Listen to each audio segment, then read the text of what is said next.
friends, it's Chari. Today I have a really fun Halloween ta-da card with some trick-or-treaters and a fun extra interactive element. So for my card today, I am using the Costume Party stamp set and the Spooky Village stamp set. I will start out by stamping out the images. Most of these images will be on the inside of the ta-da because I'll do some one-layer stamping for the front. For the front, I have my two panels cut here with the ta-da die, and I'm going to fold them, but before I stamp on them, I decided I would go ahead and cut the little notches or the little slots that the hills go into. So you want to make sure that the arrows point towards the bottom, and you put this in that center section you can see between those two folds, and you want the little foot to face towards the big panel. I'll run these through my die cut machine and get the little slots cut into them. I'm also going to go ahead and cut the front panel. So you cut this whole panel and then cut the window out, and I'm using some narwhal cardstock to do this. And this will be the little window on the front that you see the ta-da diorama through. And part of the reason I went ahead and cut that window piece is because I'm going to use it as a guide for my stamping on these two panels. I am labeling it left and right to hopefully help you out as you see me put this together. And I'm folding this back. The other way you can remember this is you want the two folds to butt against each other, and that will be the front of that ta-da. So I have my two panels that move with the folds against each other. I'm adding my front panel so you can see the window, and this will help me place my stamps in the right place. I have this little guy dressed as a pumpkin and the little girl dressed as a witch, and I'm putting them really close to where those two panels meet up so that it will look like one whole scene. I've also stamped these onto some masking paper, and I will cut those out because I will be doing some inking on this panel as well as some stamping, and I want to have some masks for my little characters. I am using the mask for the next little bit of stamping I'm going to do, so I'll add my mask for my witch and my mask for my little pumpkin guy here. And what I want to do is add a little trick-or-treat bucket to their hands. Now, you probably could color these and cut these out with dies and add these to these front panels, but I wanted to make sure that it was one layer so that these panels slid very nicely and nothing got caught on the window or the mechanism as it moved. So I stamped their little trick-or-treat buckets, and because I masked them off, it's going to look like those buckets are in their hands. And I'm also going to make some masks for the trick-or-treat buckets. That's what you saw there, but those will come into play here in a minute. I need to do my coloring first, so I am coloring in all my little images. This little pumpkin, he's going to go on the front of the card, so don't get too concerned that he is very large and the other elements that go on the inside are very small. I'm just using two colors and doing really easy coloring, and then of course I have the little tiny pumpkin from Spooky Village. He will go on the inside with my little trick-or-treaters in my little house. I'm using the same orange colors for my guy dressed as a pumpkin, starting out with that darker color for some shadows, and then I'll blend out with that lighter.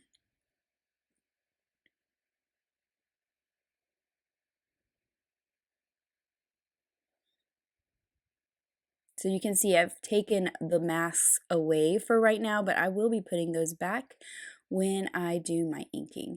I'm using the same colors for their trick-or-treat buckets as well, just with a little bit of that dark for the inside and some shading along the bottom. Now I'm giving my witch some really fun green hair, which I just think is really awesome. How often do we get to color green hair on our people? And then, of course, she's going to have a purple dress. And I am pulling in a third purple for this, just for a little bit more dark color. So I did color that V15, then I added a little bit more of that V17 before blending it out with the V12. And then I can always go back with that darker marker and add a little more darkness as I need to. I'll do the same for her hat. adding that darkest color first. I want to give it that look that it's sort of rounded, so I'm coloring on the sides, and then I'll pull my color towards the middle with that medium purple and then the lightest in the center. For the band on the hat, I'll be using a dark toner gray, and for her boots as well. Then I have some brown colors for her face, her little hands, and her legs.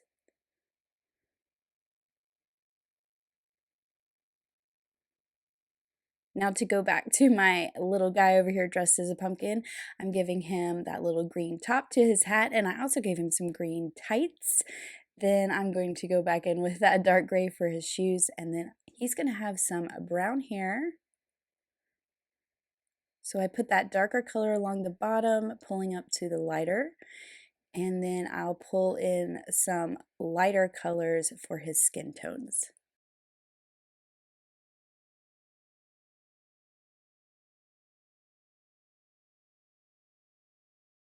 So now to move on to all these little tiny things, I am not going to do shading on these really. I'm just coloring this little candy corn guy just with some straight colors.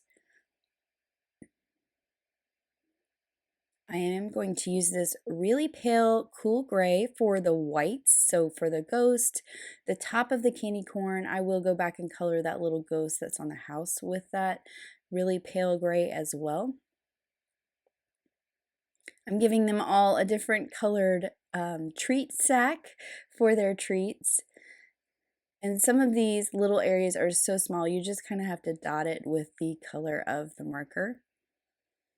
I'm giving my witch a purple dress like the one on the front, but I gave her a green band on her hat. And then I'm going in with some skin tones. And of course, I can't forget her hair, so I'm just going to go dark with the hair this time. And then for the house, I'm going back in with that really pale gray for the ghost on the house, just like the ghost in the costume. Adding some green for the grass on those little tombstones, and then I'll pull in some cool grays for the tombstones themselves. I am doing a little bit of shading on those tombstones because they are a little bit bigger, but you won't see it too terribly much because they are small. Same with the tree, a little bit of dark shading, and then I'll pull in a lighter color. But overall, this tree is going to be pretty dark because I'm creating a nighttime scene here, of course, for these trick-or-treaters. Now to finish up coloring my house, I'm using some darker grays for the roof and the porch. I will blend it out a little bit on this big roof with the next shade down. And again, for this house, it is very small, so I'm just keeping the coloring pretty simple. I do want it to be a little bit colorful though, so I'm going with a purple house for this one. I do like all those really fun colors I'm seeing this year for Halloween for haunted houses and things with the teals and the pinks. But for this card, I felt like the purple was a little more appropriate for the scene that I was creating. I did color in the window there with a yellow, so it looks like a lights on in the attic. And then I thought I'd pop a color and give it a bright green door. So I'll just cut out all these images on this little sheet with the dies, not the two sheets you see there to the right. Those are the panels again. And then for my front panel, I am going to do some stenciling and make it look like bricks. So the idea for this is the front is going to have kind of a brick and the gate and the trick-or-treaters are there, and then you kind of open it up as if they went through the gate and you see like the spooky house and everything that's on the grounds beyond. So I put my front panel onto this grip mat. This is actually just from the inside of the stamp wheel.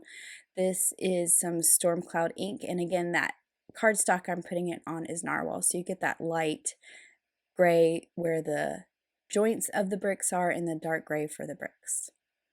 Now to go back to my little panels that are the front, I'm going to use my grip mat for these as well, folding the parts that are on the inside underneath, and then I'm adding a little bit of removable adhesive just to hold these panels down as I do some ink blending. So I've got these on that grip mat, and then I'm pulling those masks back out that I used earlier. So I have my pumpkin guy mask, I'll add my witch with her mask, and then remember I did cut out 2 of the little treat buckets as well, and I'll mask those off too because I'm going to ink blend over top of these, and I want to make sure that that ink does not get on my cute little colored images. So I'm starting out with some salvaged patina distress oxide, and I'm adding that sort of to the center. I want this to be lighter in the center and then go out to a darker color on the sides. Then I will pull in peacock feathers. And I really love that this mat will just hold these in place and I don't have to worry about getting my fingerprints on anything or my fingers in the way.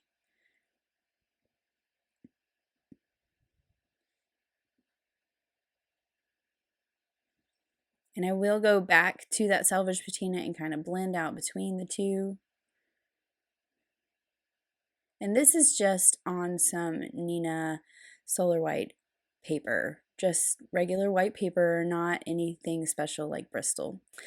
Finally, I am pulling in some Uncharted Mariner, which is my new favorite blue, for the outside edges to give it that kind of spooky look for that spooky Halloween sky. Now I'm going to pull these off, and I do need to ink this panel with the slots as well because you are going to see that when you pull open that ta-da. So I'm just cleaning off that grip mat, and then I'm going to stick these back down with that panel with the slots exposed. And I'm doing them at the same time just because it's easier and you can kind of get some more consistent color. Now, I probably should have done it this way from the beginning, but this was something new I hadn't done before, so you kind of get to see my creative process as I go. So what I'm going to do is mask off what I've already inked, just so I don't get any of this dark ink over there because I don't want to ruin the scene I've created with the front. And honestly, because these 2 panels that I'm inking now kind of go back into the scene, they're not like flat, you don't really see them, they don't have to line up with the front panels perfectly. But you can see I sort of tried to pull over my light color and create light where it touches that and then dark at the back. So that will be where it touches the back part of the box. And that looks pretty good to me.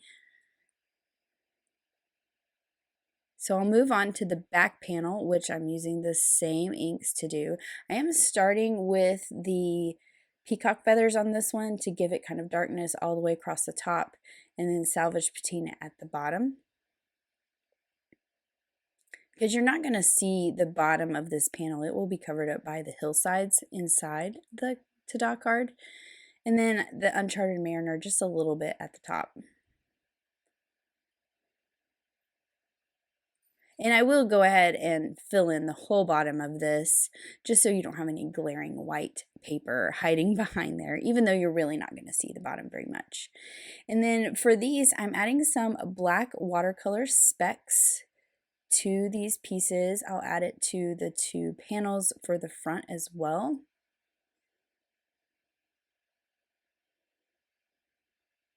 And then I will add some gold speckles just to the back panel. I did not add the gold speckles to the front panel because to me this feels like stars and the back panel is going to look more like a nighttime sky than the front.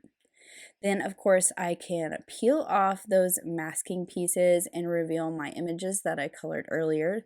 This is really fun to kind of reveal the colored parts behind it.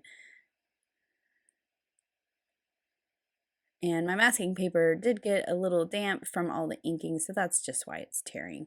Just got to be really careful to make sure you get all the little pieces pulled off.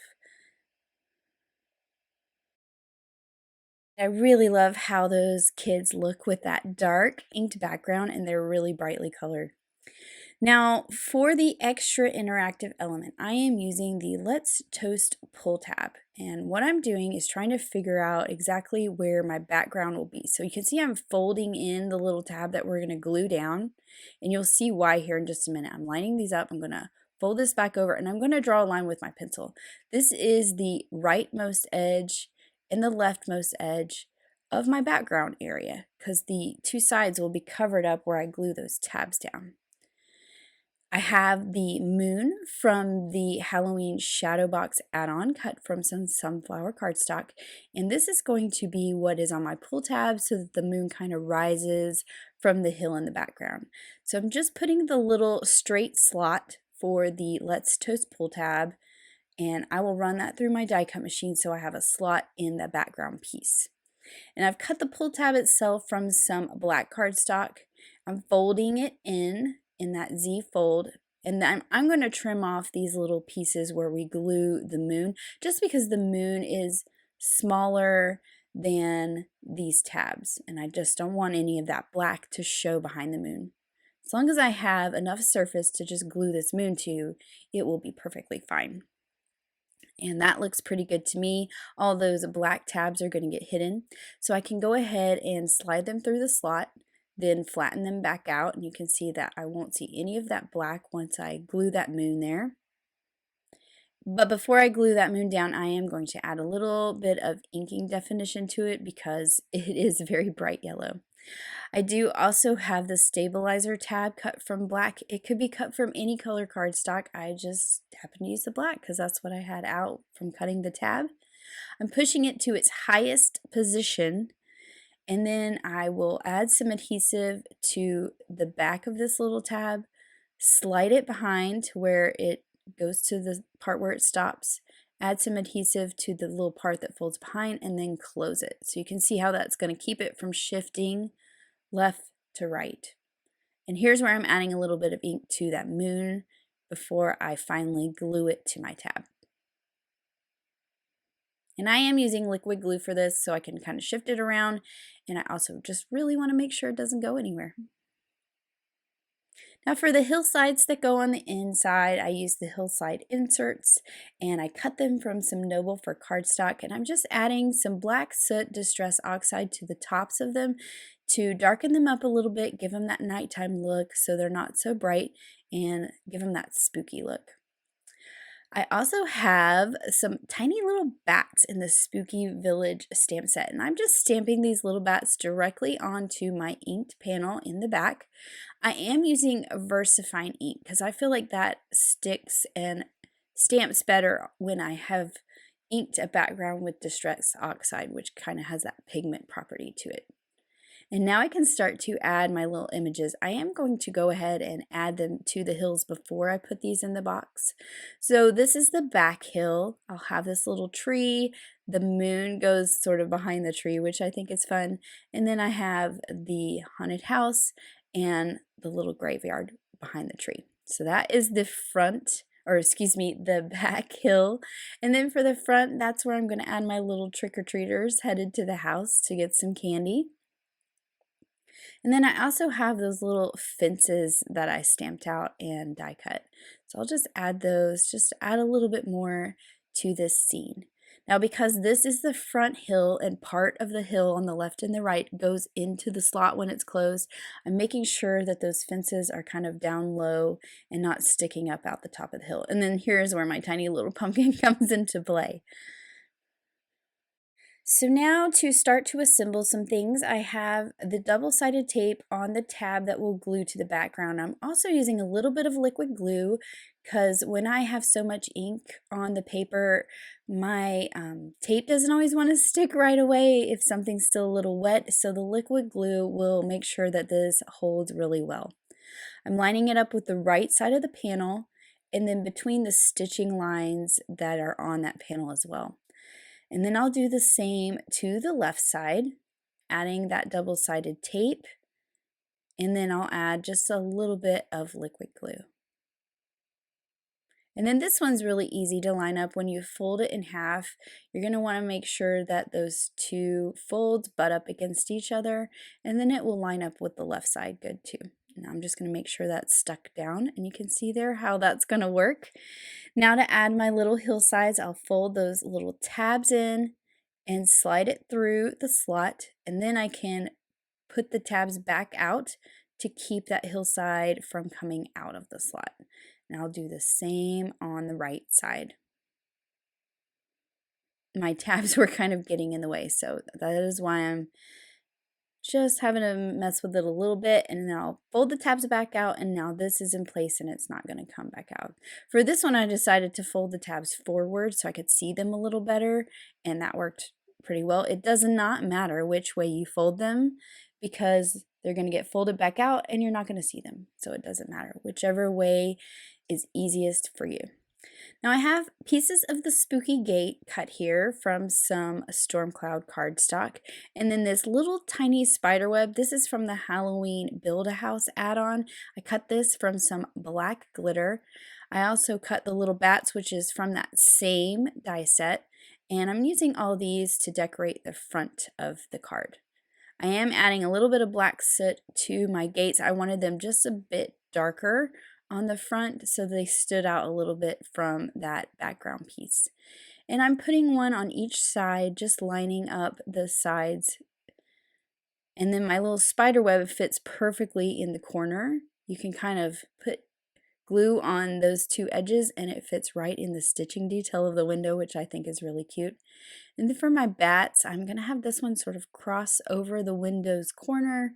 And for this one, I'm just putting glue on one side so one wing will cross over that window as well. And then of course that big pumpkin that I colored earlier, it's going to go on the front too. I think my favorite part about this might be that little spider web that fits so perfectly in the corner of this window. Now I have my little tab pieces, or I should say channels maybe. These are part of the ta-da set. You want to cut two and then fold each of the ends in. This is going to go right here. You're going to line up the notch, line up the top and the bottom with the panel. This is going to give you like a slot for those pieces that move to slide through. And I'm using liquid glue again to make sure everything stays really well in place. And then I can take my assembly of that inside of the ta-da and slide it through the slot that I created with that. And I'm just making sure my removable adhesive that I used earlier, that's what I'm rubbing off there with my finger. I want to make sure that's gone. And this is the basic ta-da and how it works. Now I did use the double slider surprise to cut some tabs that I'm going to put on the left and the right. And I want to tell you right now, don't make this mistake that I just did. I put glue on it, I stuck it on here, and you know where I glued it? I glued it to that tab or that slot on the back, and it didn't move. You're going to see right here. This was my mistake. Okay, I left this in here so that you could see what I did wrong and not repeat my mistake. I pulled it out, and then I can glue the tab. So make sure it's pulled out so that you're not gluing it to something where it doesn't move. That was the problem. So I left that little mistake in there so that you would not make the same mistake. And I'm adding these tabs. You don't have to do this. I just wanted them to kind of stick out a little more and be kind of a feature, and you could really see to pull them because I'm going to have kind of a very obvious tab at the top with that other pull tab. So that was just a design decision, and you do not have to do that to make this work. Now for the background of my card, I'm using a piece of that orange gingham from the Fruit Salad collection. This is cut from a 12 by 12 piece with a stitch rectangle, and I just added it to a card base. This sentiment is from the Spooky Village stamp set, and I just laid it onto my card with that ta-da piece to line it up, and it will just be stamped at the bottom. So I'll be putting this ta-da a little bit higher. Now I am using foam tape to adhere it to that background piece so that I know that that extra pull tab that's currently just sticking out the top has some room to move. And now for this one, I did use the little decorative piece that comes with the Let's Toast pull tab, cut it from orange, and I'll just add it to my tabs. So the first tabs you pull, we have black with orange arrows, and then the second one is orange with a black arrow, which I think is really cute. So here is the finished card that you pull. You get that really fun ta-da, little spooky scene. And then you can pull the second one and get that moon rising in the background. And I just think that's a really fun way to kind of combine some interactive dies. And it really wasn't very hard to do at all to add that second interactive piece to it. I think that this card was really fun to make, and I love the way it turned out. I always love making Halloween cards. I just think they're so much fun. So I hope this has inspired you to look at your dies in a different way and make something fun for Halloween. Thanks so much for watching. Bye!